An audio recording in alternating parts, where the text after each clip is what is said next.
الحمد لله نحمده ونستعينه ونستغفره ونؤمن به ونتوكل عليه ونعوذ بالله من شرور أنفسنا ومن سيئات أعمالنا من يهده الله فلا مضل له ومن يضلله فلا هادي له ونشهد أن لا إله إلا الله وحده لا شريك له ونشهد أن سيدنا وحبيبنا ومولانا محمدا عبده ورسوله صلى الله تعالى عليه وعلى آله وصحبه وأزواجه وذريته وبارك وسلم تسليما كثيرا أما بعد فأعوذ بالله من الشيطان الرجيم بسم الله الرحمن الرحيم والعصر إن الإنسان لفي خسر إلا الذين آمنوا وعملوا الصالحات وتواصوا بالحق وتواصوا بالصبر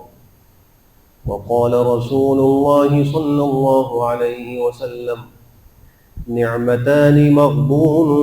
فيهما كثير من الناس الصحة والفراغ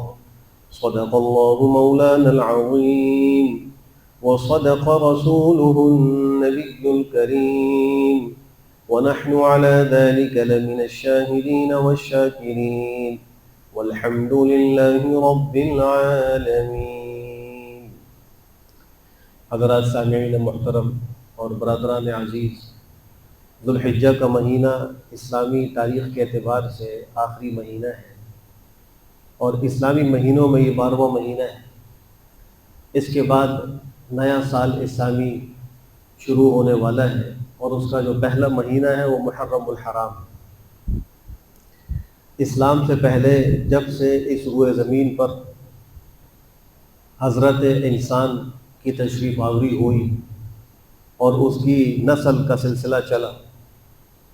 تو مختلف اقوام میں مختلف تاریخیں پیش نظر رہتی تھیں۔ حضرت آدم علیہ السلام کا جب عبور ہوا، یعنی وہ آسمان سے زمین پر تشریف لائے، جنت سے ان کو زمین پر بھیجا گیا، تو ان کی اولاد نے عبوت آدم کو تاریخ کا ایک معیار قرار دیا اور انہوں نے تاریخ کا آغاز حضرت آدم کے آسمانوں سے زمین پر اترنے کو مقرر کیا اور اسی سے اپنی تاریخ کا آغاز کیا کرتے تھے۔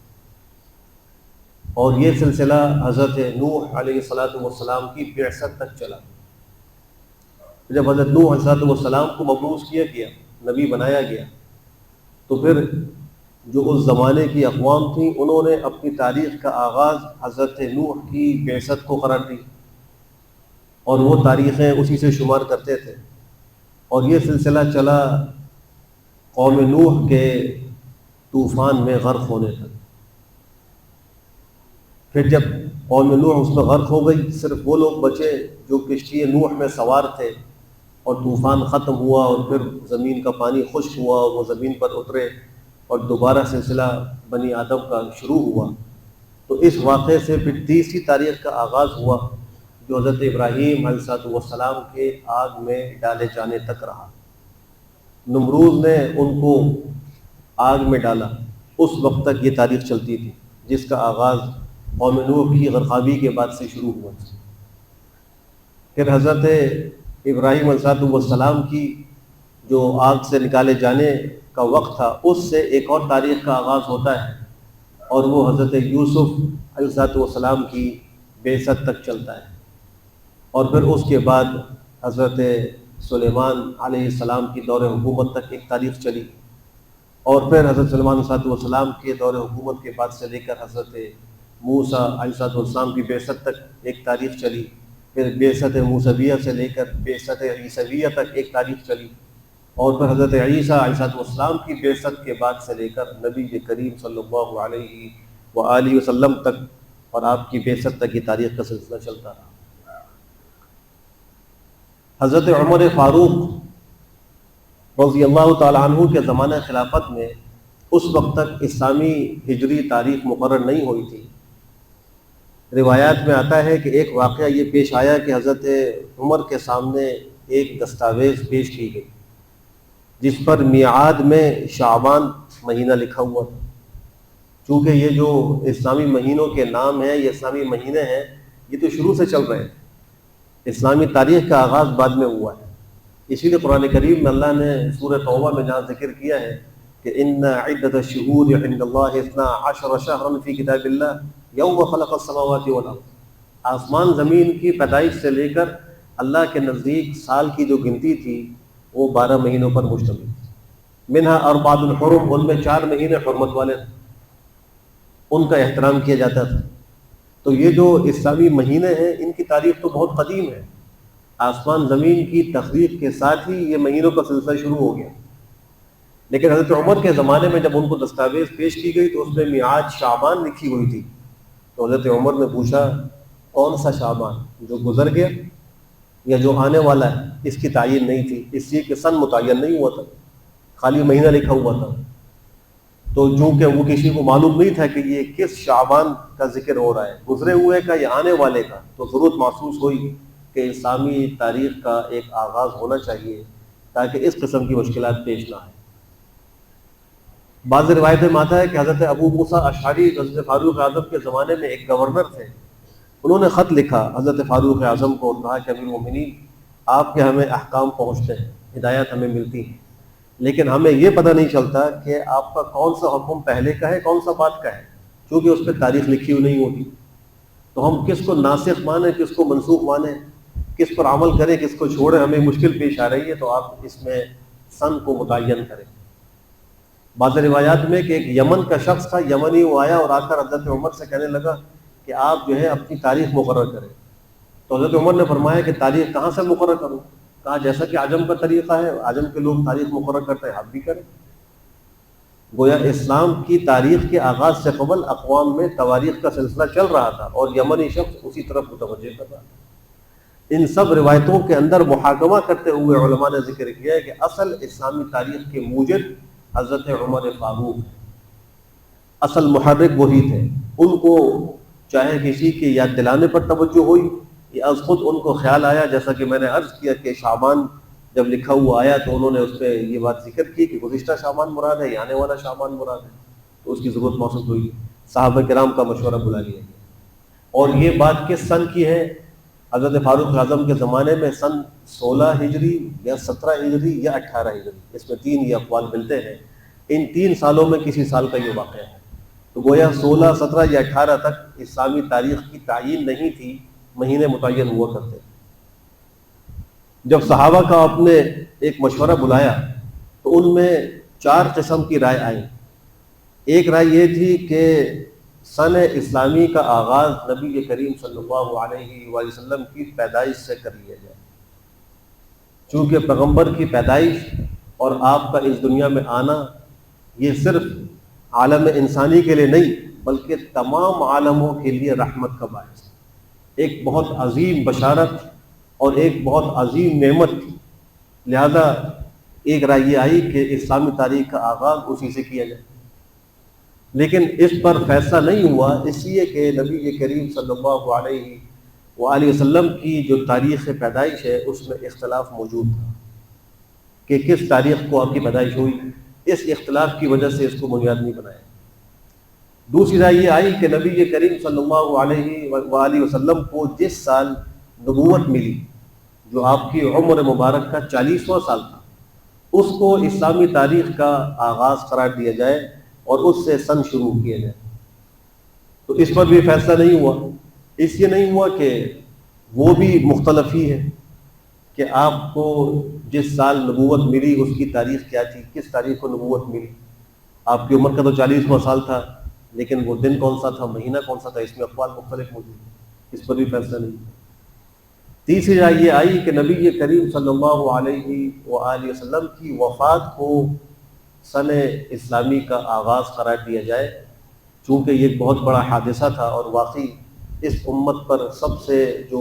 غمناک واقعہ ہے وہ یہی آپ علیہ السلام کا وصال ہے، آپ کو اس دنیا سے تشریف لے جانا ہے۔ یہی وجہ ہے کہ جب صحابہ کرام کو کوئی دکھ لاحق ہوتا، کوئی غم پہنچتا، تو وہ نبی کریم صلی اللہ علیہ وآلہ وسلم کی وفات کے واقعے کو یاد کرتے تھے، اس سے ان کو اپنا غم ہلکا معلوم ہوتا تھا، اس لیے کہ آپ کی وفات کا غم سارے غموں کے اوپر بھاری تھا، سب کے اوپر وہ حاوی ہو جاتا تھا، تو انسان دوسرے غم بھول جاتا ہے۔ یہ انسان کی فطرت ہے کہ اگر اس کو کوئی چھوٹا ضرر لاحق ہو یا چھوٹا کوئی غم لاحق ہو اور پھر وہ اس موقع پر کسی بڑے ضرر اور بڑے غم کو یاد کر لے تو چھوٹا غم ہلکا معلوم ہونے لگتا ہے۔ تو اس رائے پر بھی فیصلہ اس سے نہیں ہوا کہ آپ کی جو وفات کا سال ہے وہ ایک غم کی یاد دلاتا ہے اور انسان اس پر افسردہ ہو جاتا ہے، اس لیے سال کے آغاز کے لیے اس کو مناسب قرار نہیں دیا۔ چوتھی رائے یہ تھی کہ پیغمبر نے جس سال ہجرت فرمائی اس سال کو اسلامی تاریخ کا آغاز قرار دیا جائے، اور یہ جمہور صحابہ کی رائے تھی، یہی رائے حضرت علی المرتضیٰ کی تھی، یہی رائے حضرت عثمان ابن عفان کی تھی۔ تو جمہور صحابہ اور ان اکابر صحابہ کی رائے پر پھر یہ فیصلہ ہوا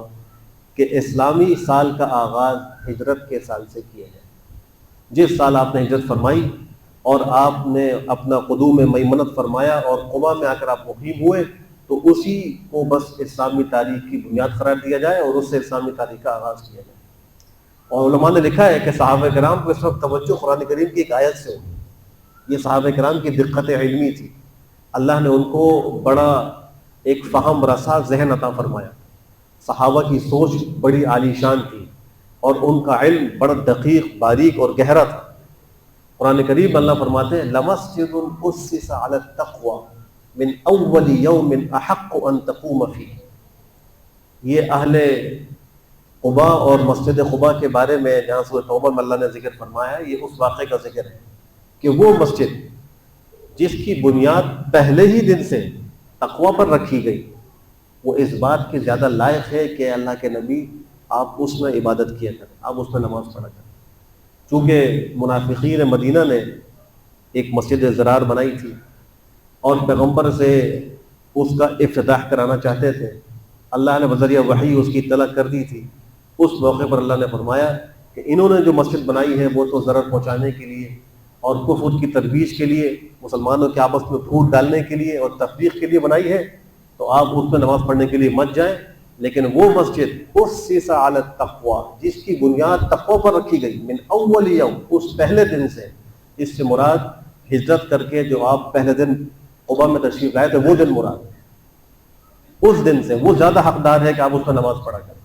تو صحابہ کرام کا ذہن اس آیت کی وجہ سے چلا گیا کہ اللہ نے اس کو اسلام کا پہلا دن قرار دیا، تو اسلامی تاریخ کا آغاز بھی اس سے ہونا چاہیے۔ چنانچہ اس پر فیصلہ ہو گیا اور ہجرت کو اسلامی تاریخ کا آغاز قرار دے دیا گیا۔ اسی لیے ہمارے اسلامی سال کو کہتے ہیں ہجری سال، اور سن کے آگے ایک ہاں لکھا ہوا ہوتا ہے، تو دو چشمی ہاں ہے، یہ ہاں اس ہجرت کی شروع کا ہاں ہے۔ جیسے عیسوی سال کے آخر میں عین لکھتے ہیں، وہ حمزہ نہیں ہے، وہ عین ہے، وہ عین کے اوپر کا جو شوشہ ہے وہ لکھا جاتا ہے، لوگ اس کو حمزہ سمجھتے ہیں، یہ حمزہ نہیں ہے، یہ عیسوی کا عین ہے، جو عیسوی سال ہے اس میں نشاندہی کے لیے، جیسے یہ 2024 چل رہا ہے تو لکھتے ہیں سن 2024 عین، یہ عیسوی ہے،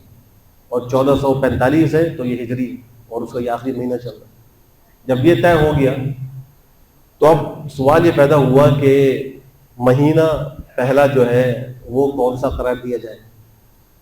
ہجرت سے سال کا آغاز تو ہو جائے گا، لیکن اسلام کا پہلا مہینہ کون سا ہوگا؟ تو حضرت عثمان کی اس موقع پر بھی رائے یہ آئی کہ محرم الحرام کو اسلام کا پہلا مہینہ قرار دیا جائے، اور اسلامی تاریخ سے قبل عربوں کے ہاں محرم سال کا پہلا ہی مہینہ شمار ہوتا تھا۔ تاریخ وہ جو بھی اپنے نزدیک معتبر سمجھتے ہوں، ہر قوم کی الگ الگ تواریخ تھی، لیکن مہینوں کے اندر محرم کو پہلا مہینہ قرار دیا جاتا ہے۔ اب یہاں ایک سوال یہ پیدا ہوتا ہے کہ جب پیغمبر کی ہجرت کو اسلامی تاریخ کی بنیاد قرار دیا گیا، تو جس مہینے میں آپ نے ہجرت فرمائی اس مہینے کو پہلا مہینہ کیوں قرار نہیں دیا؟ آپ کی ہجرت ہوئی ہے ربیع الاول کے مہینے میں، یعنی آغاز ہوا تھا سفر کے آخر میں، اور آپ جب سفر کر کے قبا کی بستی میں تشریف لائے تو ربیع الاول شروع ہو چکا تھا۔ تو جو آپ کا پہلا دن تھا قبا کے اندر وہ ربیع الاول کے مہینے کے اندر تھا اور اس کی شروع کی تواریخ کے اندر تھا، تو اسی ربیع الاول کو اسلامی تاریخ کا پہلا مہینہ کیوں قرار نہیں دیا گیا؟ اس کا جواب یہ ہے کہ ذوالحجہ میں جب مدینہ منورہ کے لوگ حج کے لیے آئے تھے مکہ مکرمہ، تو وہاں انہوں نے نبی کریم صلی اللہ علیہ وسلم کو اپنے شہر مدینہ منورہ آنے کی پرزور دعوت دی کہ آپ کو مکہ مکرمہ میں مشرکین نے بہت تنگ کیا ہوا ہے، آپ کو بہت اذیت دیتے ہیں، آپ یہاں اسلام کی ترویج اور دعوت میں آزاد نہیں ہیں، مشکلات ہیں، آپ ہمارے پاس تشریف لائیے، ہم آپ کی مدد بھی کریں گے، آپ کو ٹھکانہ بھی دیں گے، آپ کے معاون بھی بنیں گے، جان مال کی قربانی کے لیے ہم حاضر ہیں۔ تو ان کی اس دعوت پر نبی کریم صلی اللہ علیہ وسلم نے ہجرت کا عزم فرمایا، اور یہ عزم آپ کا محرم کے مہینے میں تھا، جب وہ لوگ واپس ہو رہے تھے ذوالحجہ میں حج کر کے، تو محرم کے مہینے میں آپ نے ہجرت کا عزم فرما لیا۔ اسی وجہ سے محرم کو اسلامی سن کا پہلا مہینہ قرار دیا گیا کہ ایک تو یہ حرمت والا مہینہ ہے اور اس کی حرمت شروع ہی سے چل رہی ہے، اور دوسرے پیغمبر کی ہجرت کا جو عزم اور ارادہ تھا وہ محرم کے سال میں تھا، اور اس پر عمل درآمد وہ محرم کے مہینے میں تھا، اس پہ عمل درآمد جو ہوا وہ ربیع الاول کے مہینے میں۔ اس وجہ سے محرم کو اسلامی سال کا پہلا مہینہ قرار دیا گیا، ایک اس کی حرمت کی وجہ سے اور دوسرے پیغمبر کی ہجرت کے عزم کی وجہ سے۔ یہ تاریخ مسلمانوں کو یاد کرنا بھی بہت ضروری ہے، اس لیے کہ ہم سب سے پہلے اسلامی تاریخ کو سامنے رکھنے کے مکلف، اس کے بعد دیگر تواریخ کو ہم استعمال کر سکتے ہیں، وہ جائز ہے، کوئی حرج کی بات نہیں۔ شمسی یا عیسوی تاریخ کا اعتبار انسان کرے،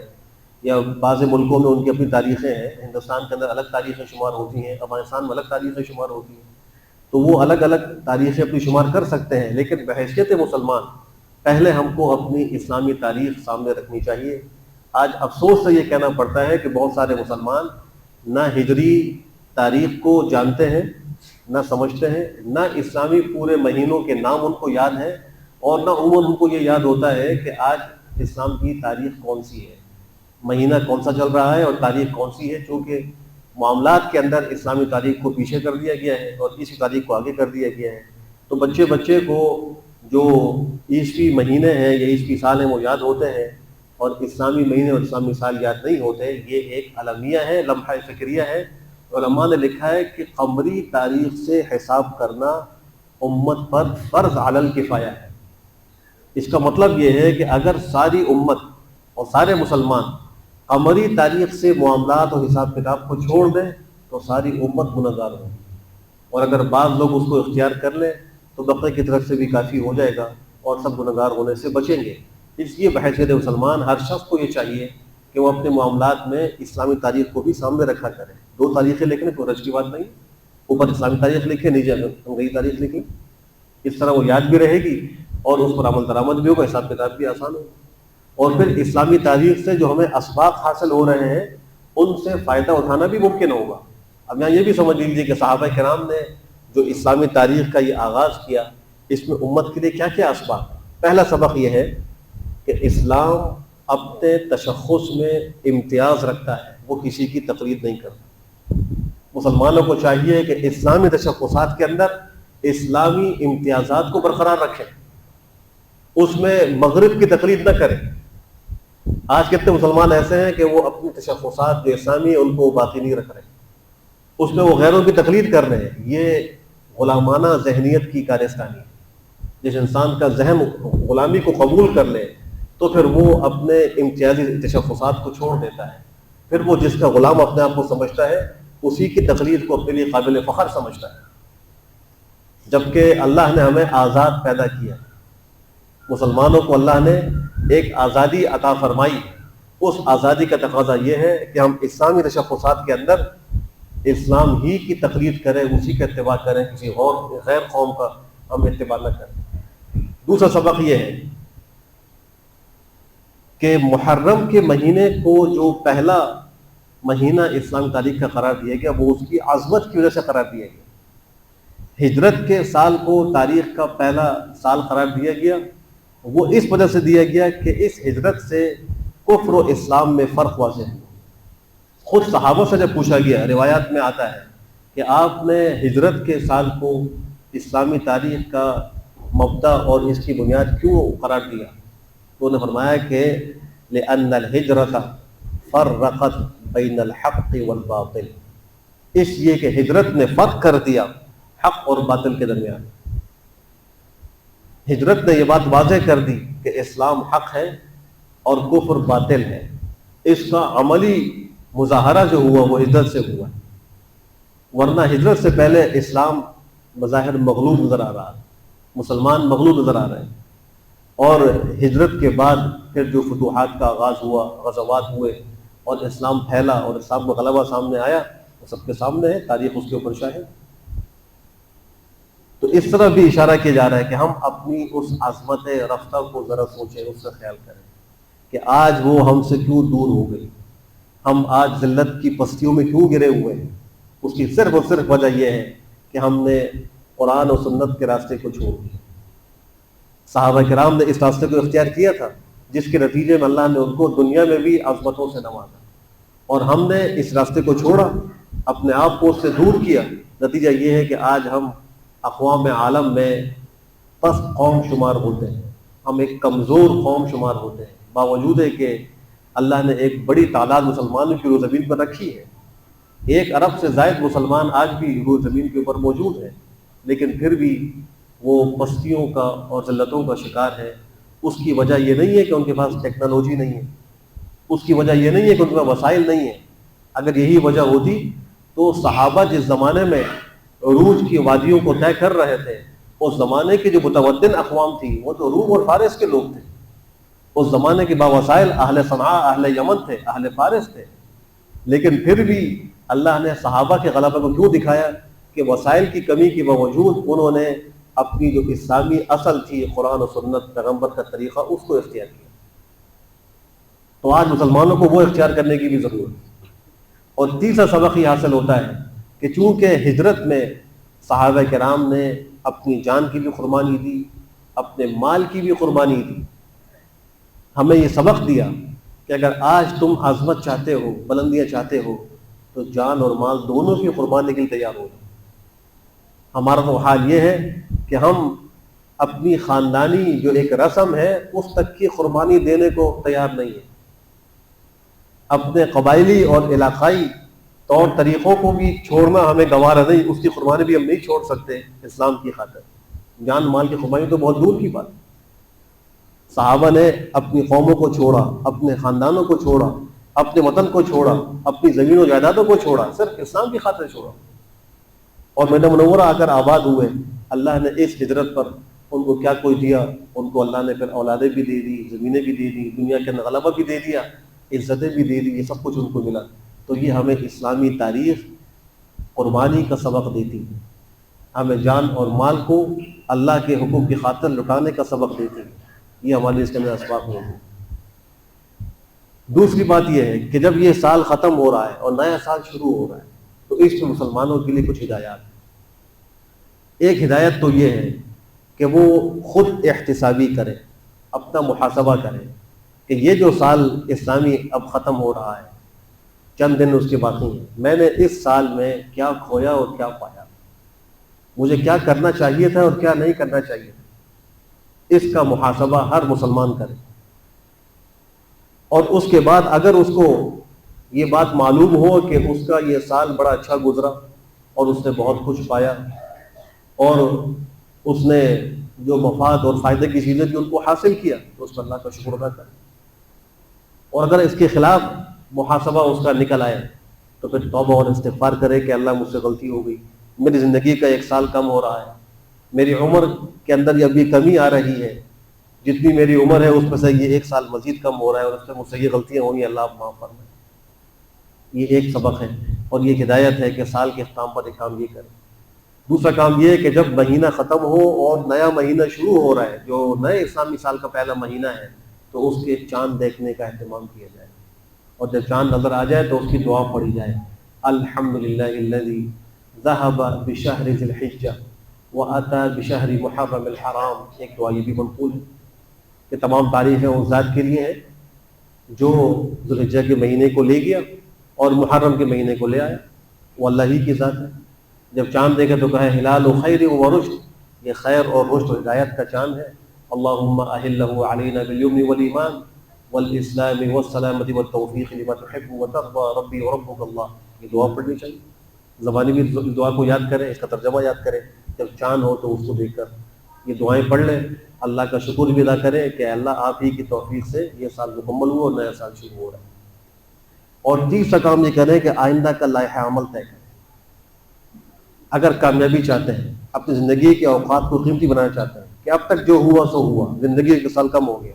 اب آئندہ جو زندگی کے بقیہ سال بقیہ ایام ہیں ان کو میں نے کیسے گزارنا ہے۔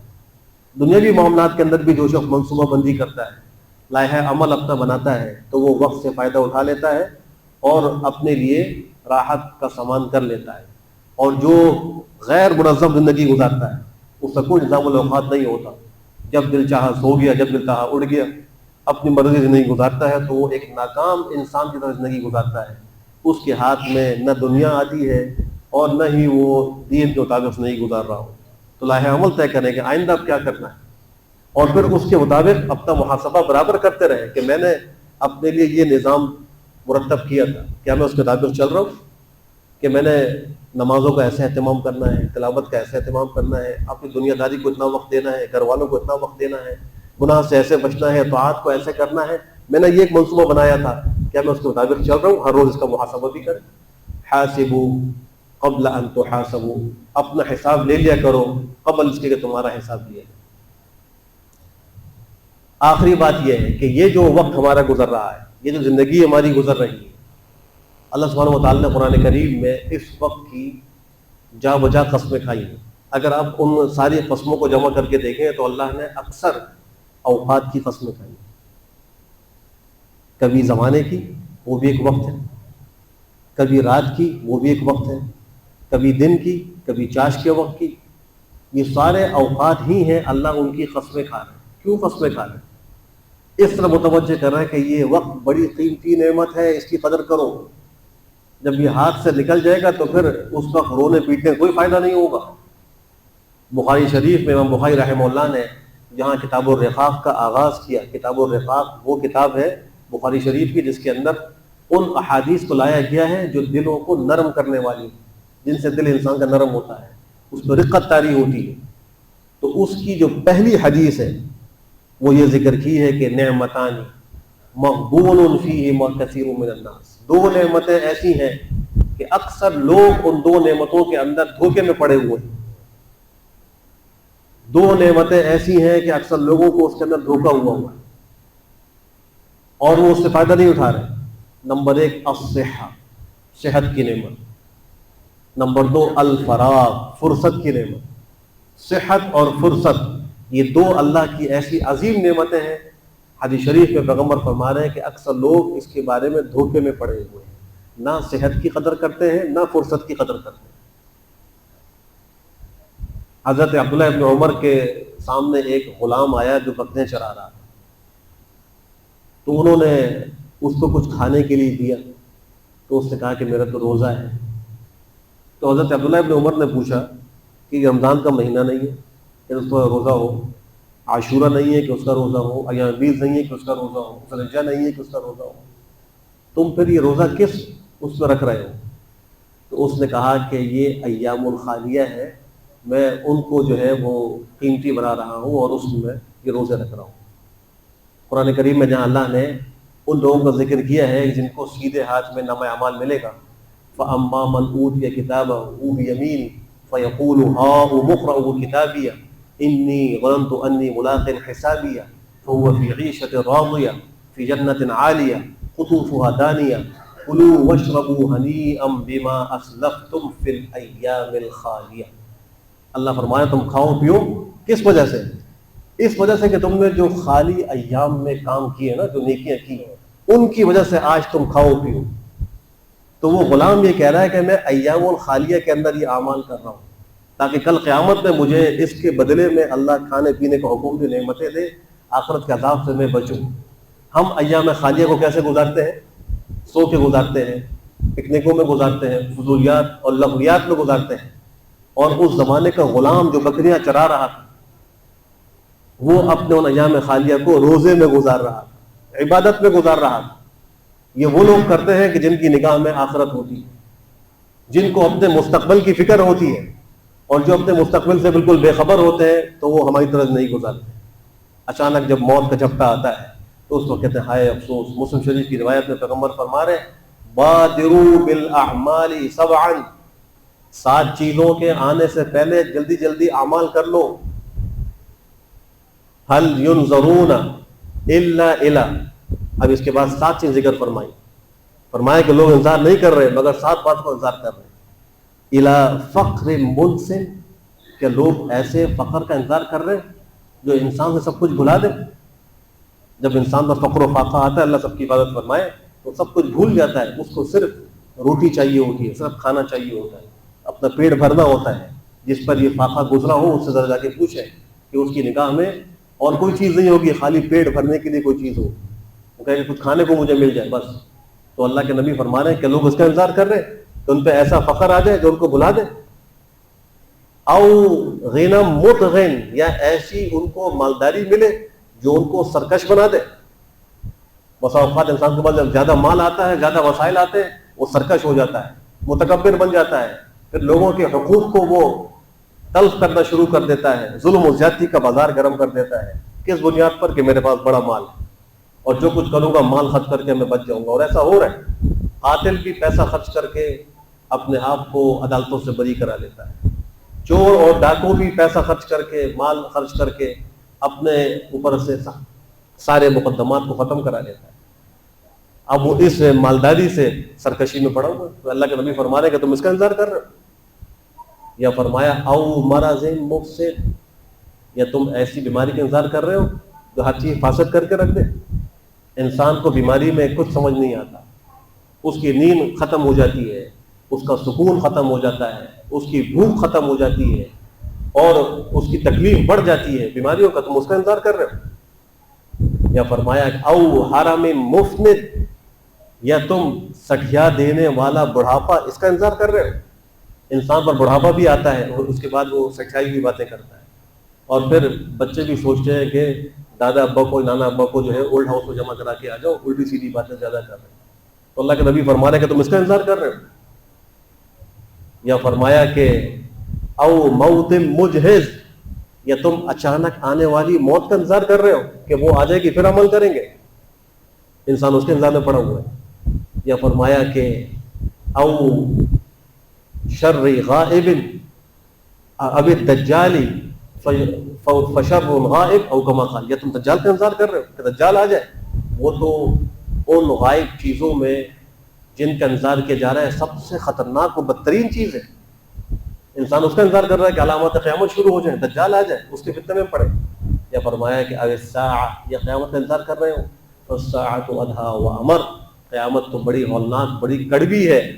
بڑا سخت یہ مرحلہ ہے، تو کہ تم اس کا انتظار کر رہے ہو۔ تو انسان کو چاہیے کہ ان چیزوں کے آنے سے قبل ان اوقات کی قدر کرتے ہوئے اعمال صالحہ کو اختیار کر لے۔ اللہ مجھے بھی توفیق نصیب فرمائے، آپ سب کو بھی۔ وآخر دعوانا الحمد للہ رب العالمین۔